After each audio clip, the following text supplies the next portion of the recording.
Mesdames et messieurs, bonjour et bienvenue dans cette édition sur la première radio-télévision communautaire du Sénégal, RTC. Et pour démarrer cette édition, la nouvelle loi portant code général des impôts qui introduit une taxe de 1% sur les transferts d'argent divise l'opinion. Si certains y voient un moyen pour l'État de renforcer ses ressources, d'autres, en particulier les petits commerçants, craignent un impact direct sur le pouvoir d'achat. Entre espoir et inquiétude, la transparence dans la gestion des fonds reste au cœur des attentes. Reportage Modou Diouf. moromu sénégalais 10 000 ñun dañoo jàpp ne war nañ ko wax mën na wax ne ko bul fàtte état bi may ko ci fukki dërëm. Dans les rues de Dakar, le sujet alimente les discussions. Certains Sénégalais accueillent favorablement cette décision.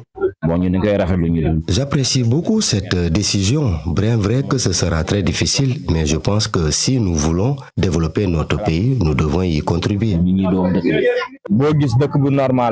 Je pense que tout pays normal ne vit que de taxes au-delà de ses ressources naturelles. Cependant, cette mesure entraîne un certain nombre de conséquences, substituant ainsi la désapprobation de certains Sénégalais. Ça sera très difficile pour nous qui utilisons les codes marchands, car déjà, les opérateurs nous facturent 1% des achats. Si on ajoute cette taxe de l'État, ça sera encore plus difficile. Et dans ce cas, je parie que beaucoup vont arrêter les codes marchands. Et au-delà des avis partagés, une préoccupation demeure que ces fonds soient gérés de manière transparente et réellement utilisés au bénéfice de la population. Ce qu'on attend de l'État, c'est que ces taxes reviennent au peuple. Bon, c'est ça quoi. L'essentiel, bon. Les taxes payées doivent être gérées avec transparence et doivent revenir au peuple. C'est ça mes préoccupations. Cette nouvelle loi portant code général des impôts qui prévoit des assujettis de 1% sur les transferts d'argent relance le débat sur la capacité de l'État à accroître ses ressources tout en préservant le pouvoir d'achat des Sénégalais. Et puis, suite à la décision du ministère de l'Éducation nationale interdisant l'utilisation des téléphones portables dans les établissements scolaires, les élèves de Kaffrine réagissent. Certains d'entre eux saluent cette initiative qui, selon eux, favorise la concentration en classe, mais soulignent les difficultés que cela pose, notamment pour ceux qui viennent de loin. Malgré tout, les élèves affirment être prêts à respecter la mesure. Micro-trottoir réalisé par Fatou Sall. Je pense que c'est une bonne décision, même si elle ne va pas plaire à tout le monde. D'un côté, elle peut déranger certains, mais de l'autre côté, elle permettra aux élèves de mieux se concentrer. La plupart profitent.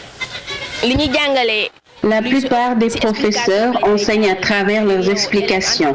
Cependant, si un élève est distrait par son téléphone pendant ses explications, il aura des difficultés lors des évaluations, même s'il a appris ses leçons, car il aura manqué des informations importantes. En plein cours aussi, c'est des choses néfastes.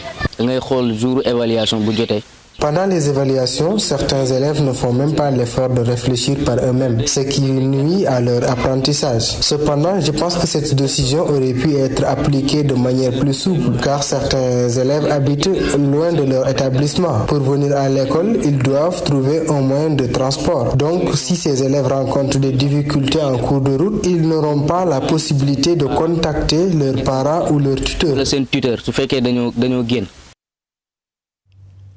Parlons santé à présent. À Koki, 60 professionnels de santé ont été mobilisés pour offrir des soins aux talibés du Dara lors d'une journée de consultation médicale gratuite organisée par le MONCAP Santé. Le coordonnateur des programmes des vacances médicales a profité de l'occasion pour appeler à l'État à renforcer l'accès aux services de santé dans la localité. Suivons ces explications avec Goromboch. L'équipe ici présente constituée de professionnels de la santé, en tout cas dont la majorité en ce moment travaille au niveau du ministère de la Santé, soit au niveau central, soit au niveau périphérique, porteront ce plaidoyer acquis de droit au niveau des plus hautes autorités qu'on a pu diagnostiquer. Mais en tout cas, en matière de dermatologie, On a eu vraiment plusieurs cas de dermatose.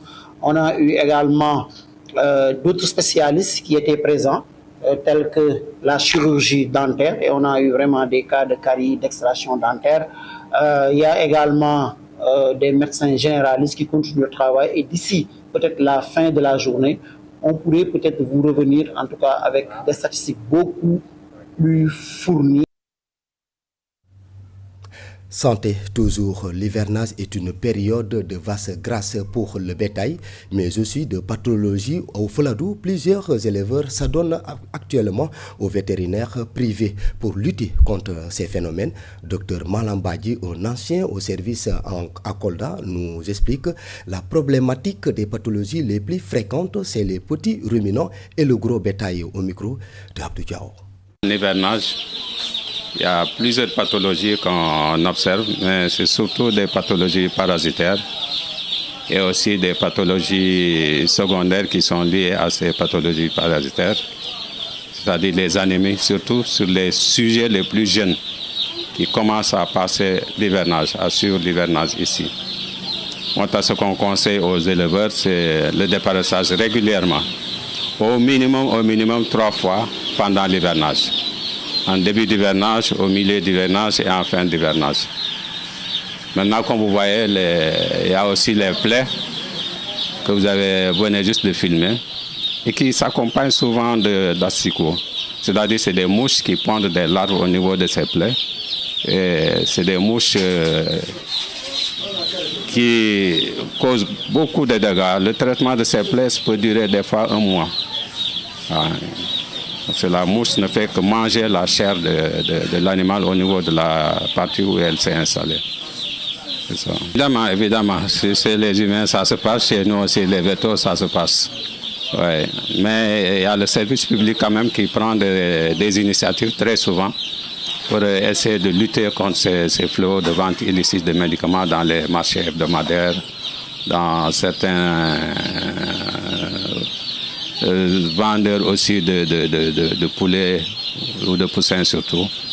Et ils nous accompagnent en effet dans cette lutte. Également, en cette période d'hivernage, les activités des boulangeries en milieu rural tournent au ralenti. Les boulangers éprouvent d'énormes difficultés pour écouler le pain. Des pistes impraticables, manque de clients, des voitures qui tombent souvent en panne, des coupures répétées d'électricité, entre autres problèmes, minent leurs activités. Reportage Pape Kéré. Durant l'hivernage, les boulangeries en zone rurale font face à une baisse de leur chiffre d'affaires. Elles subissent parfois beaucoup de pertes. Mon plus grand souci, la nuit quand il pleut, je ne dors pas parce qu'après la pluie, les clients ne viennent pas prendre le pain. À chaque fois, je fais la comparaison avec les autres villes comme Joal ou Thiès. Mais là-bas, c'est le contraire. Après la pluie, j'achète le pain.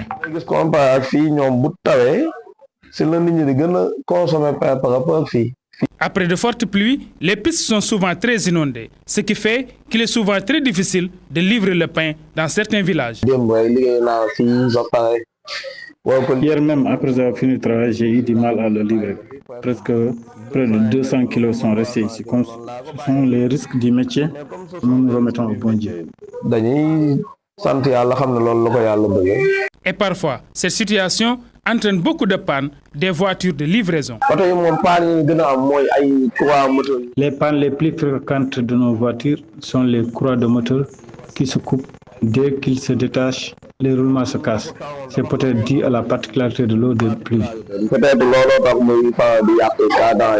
À cela s'y ajoutent les coupures répétées d'électricité qui sont souvent source de dégâts matériels. Je pense que depuis 2 semaines de cela, cela fait 2 semaines de cela. Les coupures ont endommagé 2 fois un de mes moteurs avec une baisse de tension. Malgré qu'il y ait un groupe électrogène, ceux qui restent la nuit ne comprennent pas qu'automatiquement ils doivent arrêter quand il y a baisse de tension.